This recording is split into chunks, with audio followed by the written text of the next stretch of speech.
네. 욥기 강의 12번째고요. 제목은 저주로 망하는 자라는 제목입니다. 욥기 5장 17절에서 27절까지 말씀 보겠습니다. 욥기 5장 17절에서 27절까지 같이 한 목소리로 읽겠습니다.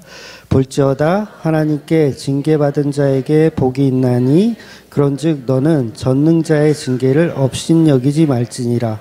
하나님은 아프게 하시다가 싸매시기도 상하게 하시다가 그의 손으로 고치시나니 6가지 환난에서 너를 구원하시며 7가지 환난이라도 그 재앙이 내게 미치지 않게 하시며 기근 때의 죽음에서 전쟁 때의 칼의 위협에서 너를 구원하실 터이요 내가 혀에 째지 멸망이 올 때에도 두려워하지 아니할 것이라. 너는 멸망과 기근을 비웃으며 들 짐승을 두려워하지 말라. 들에 있는 돌이 너와 언약을 맺겠고 들 짐승이 너와 화목하게 할 것이니라. 내가 내 장막을 편안함을 알고 내 우리를 살펴도 잃을 것이 없을 것이며 내 자손이 많아지며 내 후손이 땅의 풀과 같이 될 줄을 내가 알 것이라. 내가 장수하다가 무덤에 이르리니 아침 곡식단을 제때에 들어올린 같으니라. 볼지어다 우리가 연구한 바 이와 같으니 너는 들어보라. 그러면 내가 알리라. 아멘. 네, 마지막 절이 굉장히 인상적이죠. 우리가 연구한 바 이와 같으니. 무엇을 연구했다는 거예요? 하나님 말씀을 연구했다는 거예요. 누가? 엘리바스가 이렇게 연구했다는 거예요. 그래서 그걸 들어보라라고 합니다. 그래서 사람들은 하나님이라는 존재를 믿을 때 본문에서 말하는 엘리바스의 논리, 이 논리는 비진리입니다. 진리가 아니에요. 비진리의 논리로 하나님 믿기를 좋아합니다. 그래서 본문을 읽어보시면 알겠지만 이 본문 그대로 대형교회 목사가 본문 그대로 이렇게 설교를 한다면 아마 많은 사람들은 분명히 예배가 끝나고 나서 목사님 은혜 많이 받았습니다 라고 화답을 할 겁니다. 특히나 19절 말씀부터 보면 더욱더 우리를 엉뚱한 곳으로 끌고 가는데도 불구하고 굉장히 좋은 말씀처럼 들려요. 19절 말씀 보면 6가지 환난에서 너를 구원하시며 7가지 환난에서도 그 재앙이 내게 미치지 않게 하시며 기근 때의 죽음에서 전쟁 때의 칼의 위협에서 너를 구원하실 터이요. 참 은혜로운 말씀이죠. 아멘이죠. 그리고 그 후반부에 나오는 말씀들도 보면 들 짐승들이 우리를 해치지 않고 이렇게 화목하게 살아갈 수 있다. 뭐 그런 식으로 이야기하고 있어요. 얼마나 은혜스럽고 용기를 갖게 하는 그런 말씀인지 모를 겁니다. 실제로 욥기서는 실제로 이 욥기서가 아니더라도 사실 그 모세오경이나 시편의 내용들을 이렇게 읽다 보면 오늘 본문과 같은 맥락의 이야기들이 간혹 나오는 것을 아마 여러분들이 보셨을 거예요. 그러니까 아브라함에게도 하나님이 그런 말씀하셨잖아요. 하늘의 별을 봐라. 이 별처럼 자손을 많게 해줄 것이고 바다의 모래처럼 이렇게 번성하게 해주신다는 말씀이 있습니다. 그런데 문제는 뭐냐면 이게 유사한데 이 말씀들이 유사한데 이걸 그냥 문자 그대로 믿어버리면 그 방향성이 복음이 아니기 때문에 진리가 아니라는 거예요. 그러니까 이 문자들이 틀린 말은 아니에요. 엘리바스가 나름대로 잘 하나님을 연구를 한 건 맞아요. 그런데 그 연구한 그 내용들이 뭘로 해결이 돼야 되냐면 예수님으로 사실은 해결이 돼야죠. 그러니까 문제가 있을 때 그 문제를 공식화해서 풀어야 돼요. 그러니까 여러분 수학 잘 하셨나요? 수학을 잘 하려면 공식을 항상 대입을 해야 되잖아요. 그러니까 공식 없이 내가 풀라 그러면 시간도 오래 걸리고 또 정답이 아닐 경우가 많죠. 그래서 공식을 대입할 때 어떤 공식을 대입해야 되냐면 반드시 예수라는 이 절대자, 그러니까 우리 구원의 절대자인 예수를 이렇게 대입을 해서 그 말씀을 풀어야 돼요. 그런데 지금 엘리바스의 주장은 그럴듯하지만 뭐를 대입시키지 못하는 거예요? 예수님을 대입시키지 못하는 거예요. 그래서 성경은 아주 비밀스러운 책이라고 하잖아요. 성경 이곳저곳에서 비밀이란 표현이 굉장히 많이 나와요. 그러니까 비밀이란 말은 뭐냐면 숨겨져 있다라는 거죠. 진리가. 그러니까 진리가 숨겨져 있다라는 얘기는 문자 그대로 믿어서는 안 된다는 얘기예요. 항상 그 문자가 있을 때 그 문자를 뭘로 대입시켜야 되냐면 예수님으로 대입을 시켜서 나온 결론을 가지고 우리가 믿어야 된다는 거죠. 그래서 바울도 그런 얘기를 했거든요. 경건의 비밀이요. 경건의 비밀이요. 크도다. 이런 말을 했어요. 그러니까 예수님도 하나님 나라가 비밀이다. 하나님 나라가 비밀이다. 그러니까 이 비밀은 세상 사람들에게 허락을 했다 안 했다? 안 했다예요. 세상 사람들에게 허락을 안 했지만 너희들에게만 내가 비유로 이 비밀을 알려줄게 라는 말씀을 하셨다는 거예요.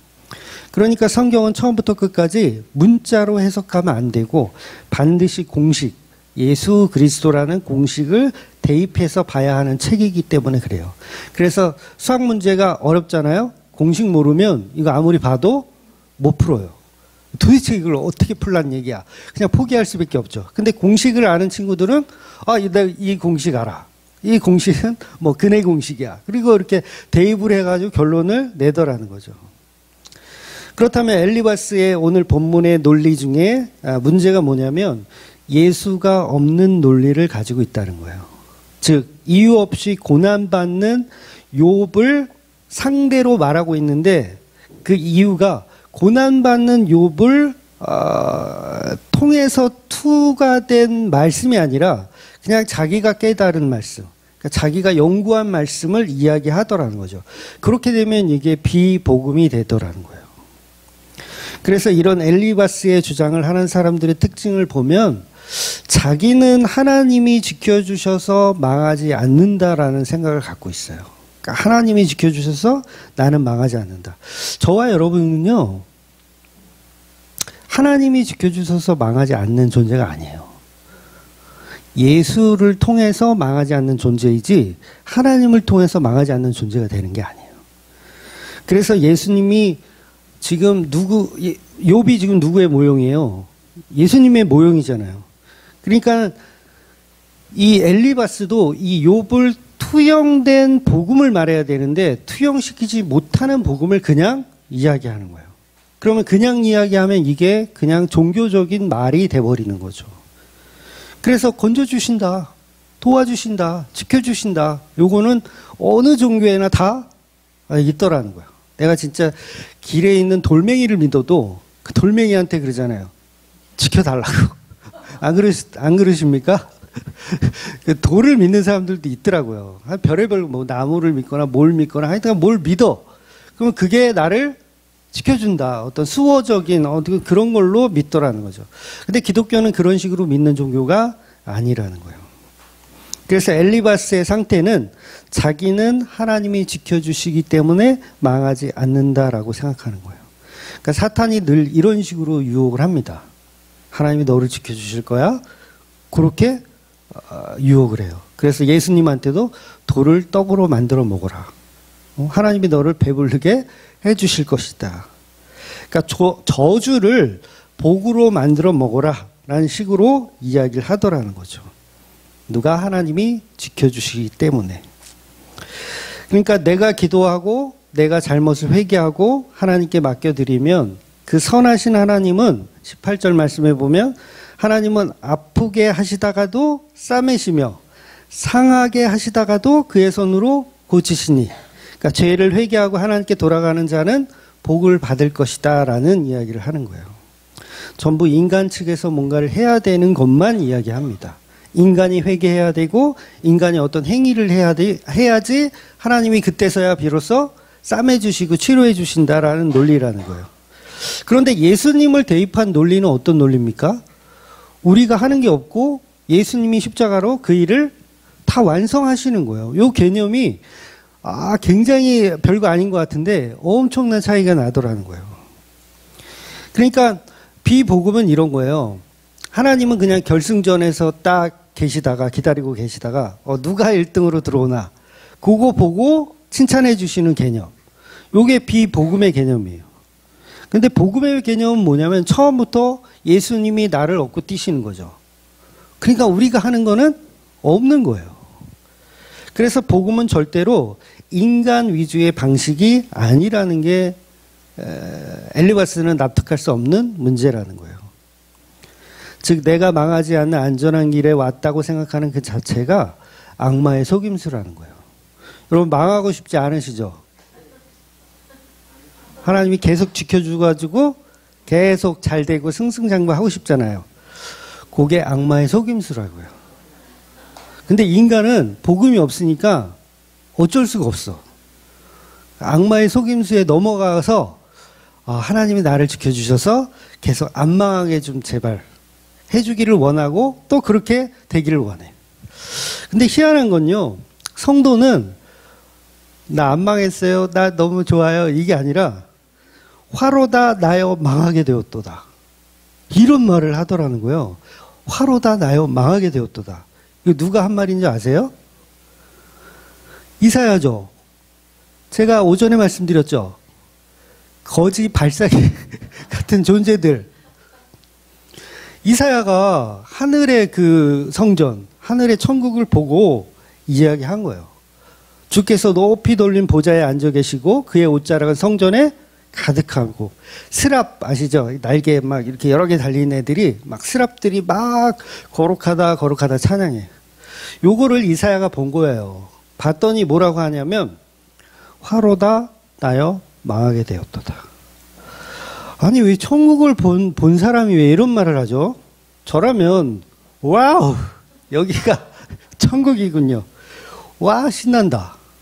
막 여러분 그 성인 나이트 가보셨어요? 성인 나이트 가면 막 반짝이 막 있고 막 그 젊은 그 여자들이 막 거의 춤추고 죄송해요. 성인 나이트 가면 그런 게 있어요. 안 가보셨구나. 그러니까 그런 막 너무 좋다 여기 천국 막 스랍들이 막 거룩하다 외치고 그러면 막 신나야 되는데 이사야는 그렇지 않더라는 거. 화로다 나여 망하게 되었구다. 이게 왜 이런 표현을 하는 거예요?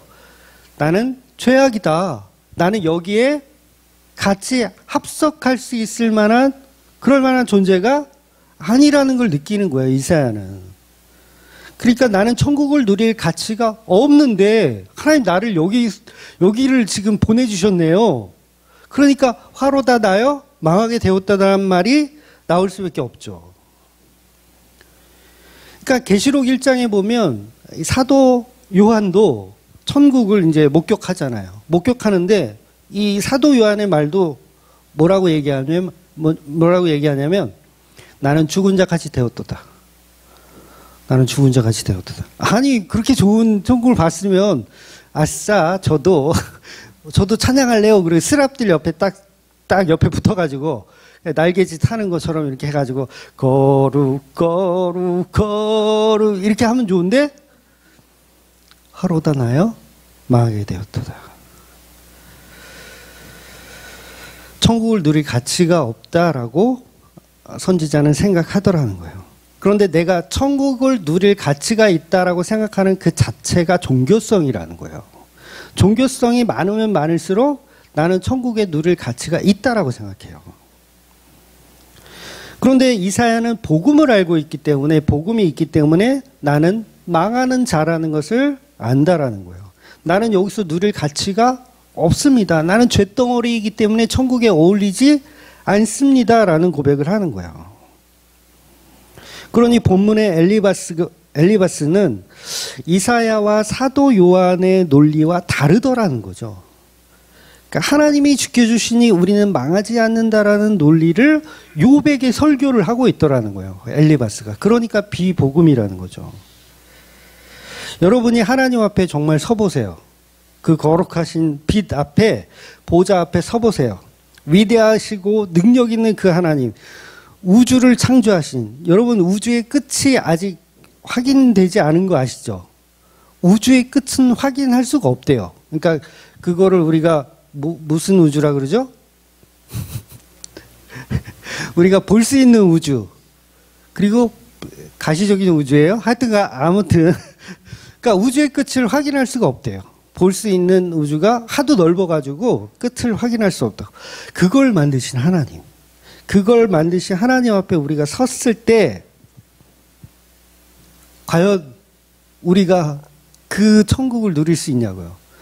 우린 누릴 수 없는 그 위대하신 분 앞에 나는 죽었구나. 나는 먼지며 나는 티끌이구나. 이렇게 생각하는 게 맞더라는 거예요. 그러니까 로마서 7장 24절에 보면 이 사도 바울도 비슷한 말을 하거든요. 오호라 나는 공고한 사람이로다. 이 사망의 몸에서 누가 나를 건져내랴. 이런 표현을 해요. 이게 무슨 뜻이냐면 나는 나 스스로 결단하고 다짐해서 죄를 멀리할 수 있는 방법이 없다는 거예요. 나는 그냥 죄 덩어리이다는 거죠. 그래서 이 죄에서 내 힘으로는 이걸 해결할 수 없으니 예수께서 나를 건져내시는 방법밖에는 없다라는 고백을 하는 거예요. 그러니 우리가 만드는 내 믿음은 사실은 없는 거예요. 여러분이 하나님 믿는다, 예수님 믿는다, 그 믿음이 없다고요. 하나도. 그러니까 우리는 교회들은 보면 다 믿음이 있다 그래요. 본인들이. 우리 믿음이 있어요. 여러분 믿음이 있어요. 믿음을 가지세요. 이러는데 우리가 사실 믿는 게 아니고요. 그분이 우리를 믿어주시는 거예요. 예수님이 우리를 믿어주시는 거예요. 그걸 믿음이 있다고 하는 거예요. 그러니까 우리의 믿음은 어떤 믿음이냐면 천국 앞에 섰을 때 예수님 저 왔어요. 그런데 예수님이 내가 도대체 네가 누군지를 알지 못한다라는 말을 들을 수 있는 믿음이라고요. 이거는 보증되지 않는 믿음인 거예요. 그러니까 나의 믿음은 아예 없는 거나 마찬가지인 거예요. 있어도 그건 종교적인 믿음일 뿐이라는 거죠. 진짜 믿음은 뭐냐면 그 신랑이 나를 알아봐 주셔야 돼요. 그 신랑이 내가 아무리 예수님을 믿고 알아봐도 예수님이 알아보지 못하면 소용이 없다라는 거죠. 그래서 인간이 제 아무리 성경에 나오는 문자들을 지식으로 습득하고 성경을 통달해서 내가 믿음 있는 사람처럼 이렇게 신앙생활을 하더라도 그게 믿음이 아니라 신념일 수 있어요. 신념. 종교적인 신념이죠. 결국은 그 신념은 늘 바뀌어요. 그래서 예수를 정말 미친 듯이 믿다가도 어느 순간 보면 절에 가 있고 제가 그랬었어요. 미친 듯이 믿어요. 아주 그냥 미친 듯이 믿다가 어느 순간 절에서 불경을 외우고 있는. 그러니까 이게 뭐예요? 신념이었던 거예요. 자기의 신념. 근데 믿음은 뭐라고요? 예수님이 나를 믿어주시는 거예요. 그러니까 오히려 나는 믿음이 너무 없어요. 난 연약해요. 난 자꾸 흔들려요. 라고 하는 사람이 오히려 진짜예요. 근데 나는 굳건한 어떤 확신, 나는 구원의 확신이라든가 뭐 그런 확신 있잖아요. 난 하나님 때려 죽여도 난 하나님 떠나지 않을 거예요. 이런 확신들, 이게 다 신념이라는 거예요. 그러니까 기독교가 말하는 믿음은 예수인 내가 너를 믿어주는 거. 그거 얘기하는 거예요. 성경은 교회에게 주는 말씀이거든요. 교회에게. 내가 이렇게 해서 복음을 이루었다라는 선포를 하는 거예요. 여러분 보고 그거 믿어서 천국 가라는 얘기가 아니에요. 이 성경 줄 테니까 이거 믿어서 천국 가라 그 얘기가 아니라 이미 내가 너희를 믿고 있다. 그래서 교회들은 들어라. 듣는 거예요, 그거. 예수님이 나를 위해 죽으셨군요. 예수님이 다 하셨군요. 그거를 믿는 게 진짜 믿음인 거죠. 그러니까 인간들은 종교적인 힘을 이용해서 그 신념으로 자기 혼자 나는 믿음이 있다라고 착각하면서 신앙생활을 하는 경우가 너무도 많다는 거예요. 그러니까 이런 엘리바스처럼 잘못된 복음을 가지고 이건 지금 믿음이 하나도 없는 행동이거든요. 누가 믿어줘야 돼요? 사실 엘리바스는요. 이거 나중에 결론에서 나오겠지만 엘리바스는 원래는 지옥 가야 됩니다. 그쵸? 원래는 지옥 가야 돼요. 그런데 엘리바스가 나중에 구원을 받잖아요. 누구의 믿음으로 구원받아요? 욥의 믿음이에요. 욥이 믿어주는 거예요. 욥이 엘리바스를 믿어주고 욥이 엘리바스의 기도를 들어주는 거예요. 안 들어준다? 그럼 소용이 없는 거죠. 그런데 그 믿음이 없기 때문에 우리 인간들은 계속 지성이면 감천이다, 뭐 인간의 정성이다, 이런 것을 논하고 있더라는 거죠. 그러니까 나의 수고와 노력으로 회개하고 기도하면 하나님이 지켜주신다 등 이상한 소리를 하게 되는 거예요. 그래서 엘리바스는 철저하게 욥의 믿음으로 구원을 받는다는 거죠. 이게 욥기 사실 전체적인 예수 그리스도를 표현하는 그런 말씀인 거죠. 욥은 예수 그리스도의 예표이기 때문에 그렇습니다. 그래서 예수님이 하나님과 우리 사이에 중보해 주셔야 우리는 구원받는 거예요. 이 중보자의 믿음. 그러니까 욥이라는 이 중보자가 있어야 엘리바스와 그 친구들도 구원을 받는 거죠. 그러니까 그들은 믿음이 하나도 없잖아요. 끝까지 하나도 없어요, 믿음이. 근데 누구의 믿음? 욥의 믿음으로 구원을 받는 겁니다. 그래서 믿음, 구원, 천국 모든 것은 우리 주 예수 그리스도를 말미암는 것밖에는 없다는 거죠. 그렇다면 우리가 해야 하는 신앙 고백은 예수를 빼버리고 망하지 않아요가 아니에요. 예수를 빼버리고 망하지 않아요가 아니라 나는 망했습니다예요. 그러니까 예수가 그러니까 무조건 우리 인간들은 망했습니다부터 시작하는 거예요. 누가 나를 여기서 건져줄까? 망했네요. 오라 나는 망했네요. 누가 나를 건져줄까? 그랬을 때 예수 그리스도 외에는 나를 건져주실 분이 없다라는 것을 아는 거예요. 그분이 나를 믿어주셔야 되는구나 라는 고백을 할 수밖에 없는 거죠. 그런데 엘리바스가 가진 신앙은 중보자가 없는 자신이 스스로 중보하겠다라는 논리. 그러니까 하나님은 믿어요. 엘리바스도. 그죠? 근데 중보자가 없어요. 중보자가 자신이에요. 내가 확신한다라는 거예요. 내가 연구했고 내가 확신한다. 그래서 오늘날의 교회들도 보면 예수가 없는 하나님을 그렇게 많이 전해요. 예수 없는 하나님. 예수를 통하지 않는 하나님은 전부 우상 숭배이며 엘리바스의 논리에 불과하지 않다는 거예요. 예수 없는 믿음은 그냥 신념입니다. 그 신념은 뭘 만드냐면 환상과 계시를 만들어요. 그래서 엘리바스처럼 기도 중에 내가 하나님의 음성을 들었다라는 엉뚱한 소리를 하기도 하더라는 거예요. 근데 결국은 그런 엘리바스가 만들어내는 신념으로 만들어내는 건 다 우상, 황금 송아지밖에 없더라는 거죠. 그래서 애굽에서 인도해낸 하나님을 우리가 만드는 거예요. 뭘로? 우리의 신념으로 만들어내는 거예요. 그러니까 엘리바스도 딱 그 주장을 하고 있는 겁니다. 제가 전에도 말씀드렸죠. 시편 23편을 보면서 다 우리는 그 말씀을 좋아하고 외워요. 여호와는 나의 목자시니 내게 부족함이 없으리로다. 그가 나를 푸른 초장에 누우시며 쉴만한 물가로 인도하시는도다. 얼마나 좋은 말씀이에요. 오늘 엘리바스의 본문하고 사실은 비슷해요. 하나님이 인도하시고 이끄시고 다 좋다.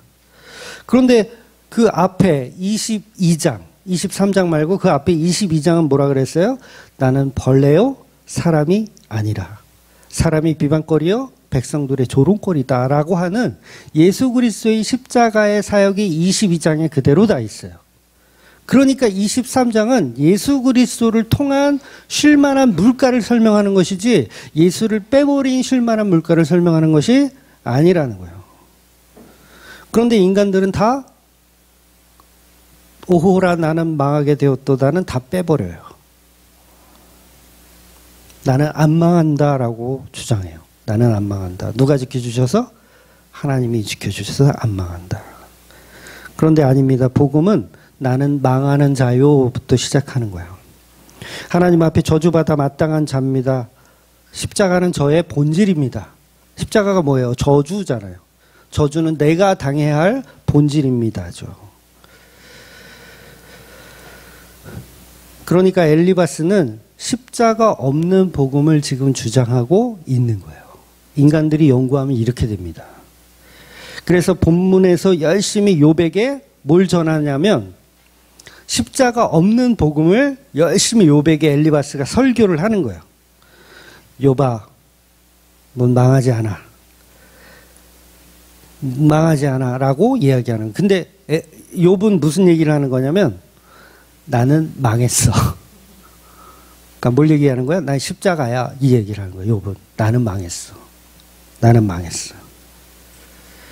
결국은 엘리바스의 주장이 복음이 아니고 욥의 주장이 사실은 복음이에요. 그러니까 욥의 주장은 이제 다음 주부터 계속 볼 건데 욥의 주장이 사실은 복음입니다. 그러니까 하나님이 다 지켜주시니 걱정 없이 살 수 있다라는 그런 말에 이제는 속지 마세요. 목사들이 흔히 하나님께서 지켜주시니 권사님 괜찮으실 겁니다. 그런 말에 속지 마세요. 저 그런 말 안 하잖아요. 그렇죠? 하나님 지켜주실 것이니 다 나으실 것이고 다 회복되실 것이고 사슴처럼 뛰게 될 것입니다. 그런 말 저는 안 해요. 예. 우리가 살아가는 순간까지 사실은 이 세상은요 다 죄악으로 가득한 세상입니다. 오히려 만신창이가 돼서 살아가는 게 맞아요. 그러니까 오늘 설교가 좀 세죠? 세게 될 거예요. 죄송해요. 근데 어쩔 수가 없어요. 화로다 나요? 망하게 되었다. 이 사망에서 누가 건져줄까라는 그 지경까지 우리는 경험하는 거예요, 사실. 여러분 생각해 보세요. 에덴 동산에 천국이잖아요. 에덴 동산이 천국이잖아. 그런 에덴 동산의 천국 같은 그 땅이 지금 현재 존재합니까? 지금은 없어요. 뭐 때문에 없어진 거예요? 선악과를 먹었기 때문에 가시와 엉겅퀴가 났기 때문에 이제는 없어요. 그러니까 에덴 동산에서는요 사자가 어린 양과 뛰놀아요. 이렇게 뛰놀아. 그 다음에 호랑이와 아기 염소가 막 뛰놀아.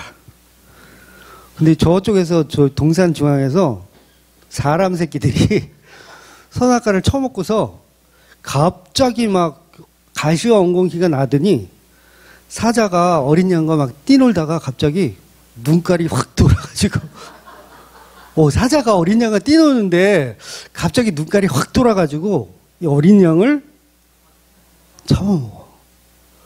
막 창자를 다 뜯어먹고 갈비뼈를 아구작아구작 같이 놀던 애인데 왜 그래요? 저주가 임한 거예요. 이 땅에 저주가 임한 거예요. 누구 때문에? 인간의 죄 때문에 이 세상에 저주가 임했어요. 그렇다면 이 저주받은 세상에서 나는 저주받지 않고 하나님이 지켜주셔서 행복하게 살다가 천국 가겠다는 논리가 말이 돼요? 지금 동물들은 서로 잡아먹고 있어. 누구 때문에? 나 때문에. 근데 나는 행복하게 살고 싶대. 그거 미안하지 않아요, 그거? 이런 생각을 해보신 적이 없나?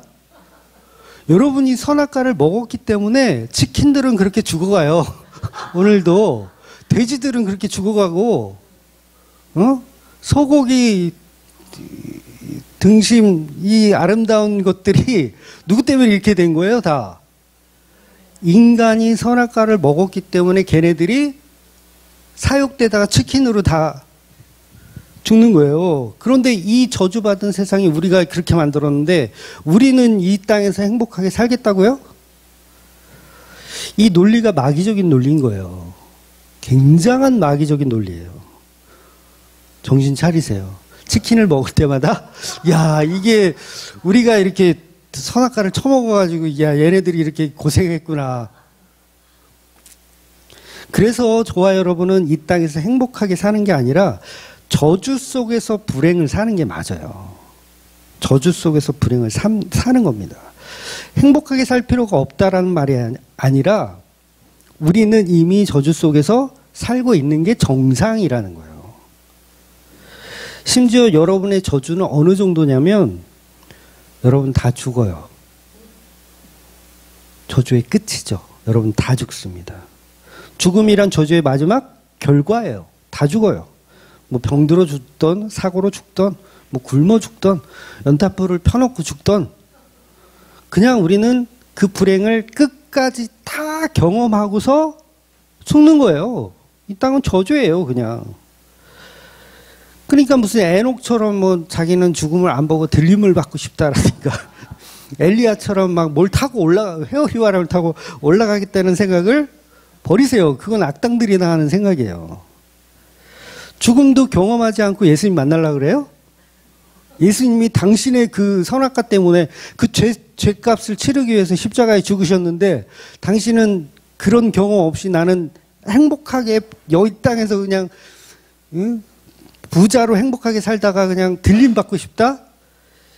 이거 얼마나 이기적인 생각이에요. 자기들은 치킨을 그렇게 다 죽여놓고. 그래서 우리는 충분히 이 땅에서 그 십자가의 고통이 무엇인지, 저주가 무엇인지를 충분히 경험하고 죽는 거예요. 그래서 이 땅은 이런 저주받은 삶으로 죽어가는 것이 정상입니다. 지극히. 왜? 선악과 먹고 죄를 지었으니까 저주 속에서 사는 게 당연해요. 아픈 거 당연한 거예요. 네. 여러분, 교회에 어떤 사람들이 연보를 많이 낼 것 같아요? 교회에 어떤 사람들이 연보를? 그 고린도 후서에 보면 정확하게 그 표현이 나와 있거든요. 고린도 후서에 보면 돈 많고 여유 많은 사람들이 연보를 많이 낼 것 같잖아요. 그렇지 않아요? 우리가 그냥 상식적으로 생각할 때 돈이 많고 좀 여유가 많은 사람들이 그래도 교회에 연보를 많이 낼 것 같은데, 고린도 후서에 보니까 반대로 이렇게 써 있어요. 많은 환난과 극심한 고통을 경험한 적 있는 성도들이 풍성한 연보를 내더라. 이렇게 진짜 표현되어 있어요. 고린도후서 8장 2절 제가 읽어드릴게요. 환난의 많은 시련 가운데서 그들이 넘치는 기쁨과 극심한 가난이 그들의 풍성한 연보를 넘치도록 하게 하였으나. 그러니까 오히려 고통받고 가난으로 막 찌들어 있는 그런 사람들이 풍성한 연보를 교회에 낸다는 거예요. 놀랍지 않아요? 그러니까 우리가 생각할 때는 그래도 늘 부자로 살던 사람이, 여유 있는 사람이 낼 것 같은데 오히려 가난한 사람이 낸대요. 그래서 여러분, 가난해 본 적이 있는 사람이 불우이웃도 돕는 거예요. 부자로 평생 그냥 처음부터 끝까지 부자로 사는 사람은 구제 같은 거 잘 몰라요. 근데 자기가 막 너무 가난에 찌들었던 본 적이 있는 사람은 구제를 하는 거예요. 그러니까 TV 같은 데 보면 무슨 막 그런 거 있잖아요. 광고 방송 같은 거 이렇게 도와달라는 광고 방송, 뭐 유튜브에도 많이 나오고 그러면 그거 보면서 여러분 여기 돕고 싶다 그런 마음 들잖아요. 물론 결제는 안 하지만 저는 그러거든요. 여기 돕고 싶다.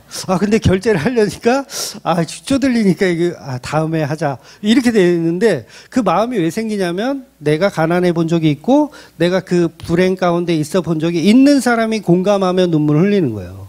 근데 그거에 전혀 공감하지 않았던 사람들은요, 그건 그냥 광고로 보입니다. 또 나오네 샹 이렇게 되는 거예요. 그래서 성도는 아이러니하게도 저주를 평생 경험하며 사시는 거예요.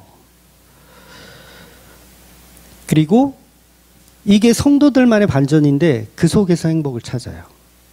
그 저주 속에서 행복을 찾아요. 왜냐하면 그 저주를 감당하신 분이 예수님이기 때문에 그래요. 그래서 성도는 넘어져도 다시 일어나. 넘어져도 다시 일어나. 그 넘어짐을 경험하라고 이 땅에 저와 여러분이 살고 있는 거예요. 그러니까 예수님이 계신 그곳이 얼마나 아름다운지를 여기서 경험하지 못하면, 그 저주를 맛보지 못하면 거기가 얼마나 아름다운지를 우리는 이해 못해요. 여러분, 왜 하나님이 그냥 처음부터 천국 땅 만들어 놓고 우리를 하면 되지, 왜 이 땅에 자꾸 저주받은 땅에 한 100년 보냈다가 다시 픽업해요? 예수가 계신 그 천국이 얼마나 아름다운지를 여기서 배우라고. 그래서 비유라고 하는 거잖아요. 비유, 풍유법.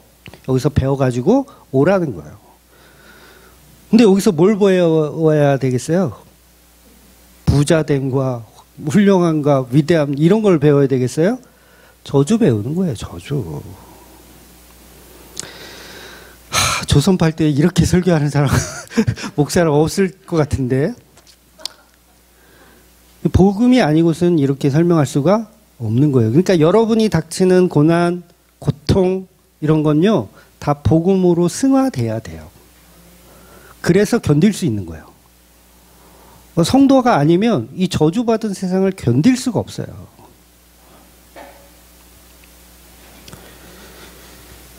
그러니 이사야가 왜 스랍 가족들의 찬양을 들으면서도 자기는 망했다고 하는 이유가 나는 자격 없음을 충분히 아는 거죠. 그런데 우리는 계속 십자가 없이 하나님이 지켜주시는 그 좋은 삶, 다 이 만사가 형통되는 그 삶, 그것만 계속 노리더라는 거예요. 나는 영혼이 완전히 망했음을, 사망의 음침한 골짜기를 살고 있음을 우리는 계속 경험해야 된다는 거예요. 그래서 우리가 무서운 일이 닥치고 악한 일이 닥쳐도 사실은 의연하게 넘어가실 수 있는 거예요. 왜? 요것도 내게 주시는 경험이구나. 요것도 경험하라고 주셨구나. 그러면 우리 성도들은 그것을 충분히 견뎌낼 수 있는 거죠.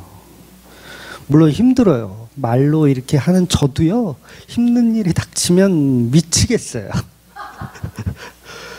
그러면 하나님은 원망도 하셔도 돼요. 네, 원망도 하시고 이렇게 하세요. 그거 경험하라고 하시는 거니까. 그러나 우리의 소망은 어디에 있습니까? 예수님에게 있는 거예요. 우리의 소망은. 그러니까 아무리 힘들고 고통스러운 일이 닥칠지라도 견딜 수 있는 거예요. 그러니까 이게 저주를 누리세요.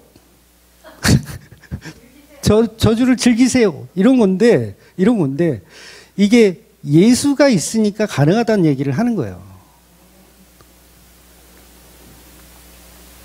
그러니 하나님이 내 삶을 지켜주시고 복을 주셔서 사회적으로나 뭐 금전적으로나 그냥 떵떵거리고 잘 살 거라는 생각은 버리세요. 사랑하면 사랑할수록 사실은 저주를 더 맛보게 하시는 거예요. 그러니까 내가 부자다. 여러분 중에 부자 없나? 부자고 뭐 이런다. 잘 형통한다 무조건. 그럼 그분은 차라리 이렇게 생각해. 하나님 나를 별로 안 사랑하시나 보다. 차라리 그렇게 생각하세요. 그런데 어차피 그런 삶을 살 수 있는 사람은 없어요. 만사형통 다 되는 사람이 없다고요. 왜냐하면 우리 인간은 다 생로병사를 경험하면서 저주를 맛보며 죽어야 되기 때문에 제가 이렇게 당당하게 얘기하는 거예요. 단 한 사람도 만사형통을 누릴 수 있는 분이 없어요. 그런데 엘리바스의 주장은 뭐예요? 만사형통을 누릴 수 있다. 하나님이 지켜주시니 회복되고 싸매주시고 다 된다. 그건 거짓말이라는 거예요. 저는 거짓말 안 합니다. 여러분은 최악의 저주, 고통을 끝까지 죽는 순간까지 경험하시면서 가실 거예요. 근데 거짓 선지자들은 그런 경험을 하지 않을 것이다 라고 해요. 누가? 하나님이 지켜주셔서. 그 말 자체가 거짓 선지자라는 거예요. 근데 너무 많은 사람들이 그런 말에 속아 넘어가고 있어요. 엘리바스의 논리가 교회를 지배하고 있어요. 지금도 마찬가지예요. 서두에 말씀드렸죠? 엘리바스의 이 본문 가지고 설교하는 목사님들이 얼마나 많은지 몰라요. 끝나면 다 목사님 은혜 받았습니다. 역시 하나님이 지켜주실 거군요. 내가 좀 힘들었는데 다시 힘이 납니다. 근데 저는 뭐예요? 이야, 저주가 임했네. 축하합니다. 그래서 우리는 남과 비교하며 살 필요도 없어요. 남과 비교하며 누구는 좋은 집에 살고 우리는 왜 이렇게 그지 같은 집에 살지? 남은 좋은 차를 타는데 나는 왜 이렇게 그지 같은 차를 타지? 이런 비교를 할 필요도 없어요. 그냥 예수님 때문에 견딜 수 있는 거예요. 비록 좋은 집은 아니고 좋은 차는 아니더라도 그 집이 사랑스럽고 그 차가 소중하게 느껴지는 거예요. 그래서 본문에서는 욥을 괴롭게 하시는 하나님의 마음이 사실은 보여야 돼요. 하나님은 욥을 지금 괜히 괴롭히는 게 아니에요. 내 아들 예수를 보여주고 있는 거예요. 내 아들 예수 이 땅에 왜 보냈어요? 저주 받으라고. 그 저주 누리라고. 그 예수님 앞에 가서 당신 하나님이 싸매 주실 것이고 하나님 다 해결해 주실 거니까요. 괜찮아요. 괜찮아요. 금방 십자가에서 내려올 수 있을 거예요. 내려올 수 있을 거예요. 그 대신 회개하셔야죠. 이게 엘리바스의 논리라는 거예요. 근데 하나님은 처음부터 저주 가운데 예수를 보내셨어요.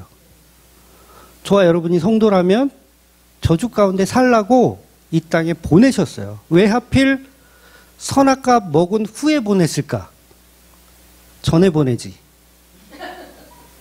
선악과 먹기 전 아담, 하와, 여러분이 그 자리를 대신했으면 나는 안 따먹을 자신 있는 사람 없어요. 우리는 다 따먹는 거예요. 그래서 우리는 선악과 먹은 이후에 다 오는 거예요.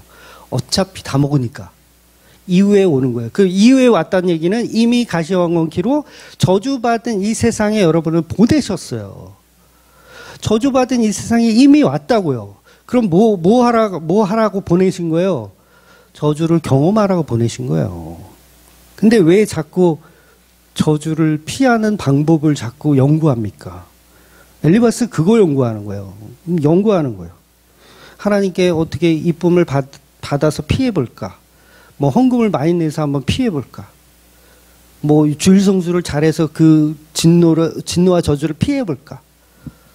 다 이러고 있죠. 또 거꾸로 하면 내가 11조 안 하고 주일성수 안 하면 저주가 2배, 3배로 임할까 봐. 이게 다 엘리바스의 논리라는 거예요. 여러분은 예배를 잘 드리거나 헌금을 많이 내거나 상관없이 그냥 저주 가운데 사는 거예요. 누구 경험하라고? 예수님을 경험하라고 사시는 겁니다. 그래서 결국은 우리의 저주의 끝에 예수 그리스도의 십자가가 놓여져 있고 그분과 함께 우리는 이 저주를 누리면서 살고 천국에 가는 거예요. 천국에 갔을 때 예수님이 어떻게 하는 거예요? 이제 나의 사랑하는 신부다. 이렇게. 그러면 그 가치가 더 커지는 거죠. 천국의 가치가 저주를 경험하면 경험할수록 커지는 거예요. 여러분 처음부터 있잖아요. 여러분 천국이 좋은지를 몰라요. 반드시 저주를 경험해야 됩니다. 그래서 꼴등을 해봐야 1등의 가치를 알아요. 아 진짜 맨날 1등 하던 애는요. 그 1등의 가치를 몰라. 근데 내가 꼴등하다가 진짜 열심히 한번 해봐야 되겠다. 그리고 막 열심히 해서 1등 하잖아요. 그 가치가 어마어마해요. 진짜 행복해요. 근데 매일 1등 하던 애는 갑자기 2등 하면 막 나라를 잃은. 그래서 이 땅을 사는 이유는 예수 그리스도에 대한 저주와 십자가의 은혜가 얼마나 위대한지를 알아가는 것입니다. 그래서 여러분의 삶 자체가 다 예수예요, 사실은. 여러분의 삶이 예수입니다. 그 삶을 살아내시는 저와 여러분이 되시기를 주의 이름으로 축원드립니다. 아멘. 기도하겠습니다.